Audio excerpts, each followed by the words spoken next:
Welcome back everybody. Today in this video I'll show you how can you access the Facebook Marketplace in the 2023 update.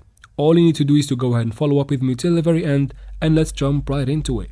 First, of course, we go ahead and open the Facebook app, and all you need to do from here is to log into your account and you will have full access to the marketplace right here.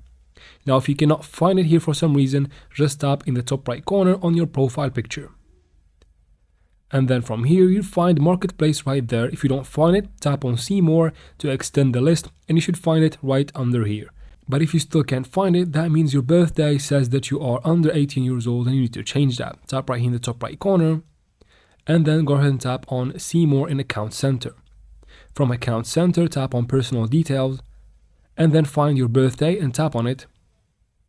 From this screen, go ahead and change your birthday for the account that you want to access Marketplace in to have, of course, access to Marketplace. If that still doesn't fix your problem, go ahead and open Play Store or App Store, depends on what device you're on, and make sure you have the Facebook app updated to the latest version, because usually updates come to fix problems on your apps. Now, if that still doesn't fix your problem, go ahead and open the settings of your app on your phone and tap on Clear Data and Cache in the bottom right corner and try again from there. That should fix the problem. I hope this video was helpful. If it was, please like and comment down below. Don't forget to subscribe for future videos like this one, and thank you very much for watching. See you in the next one.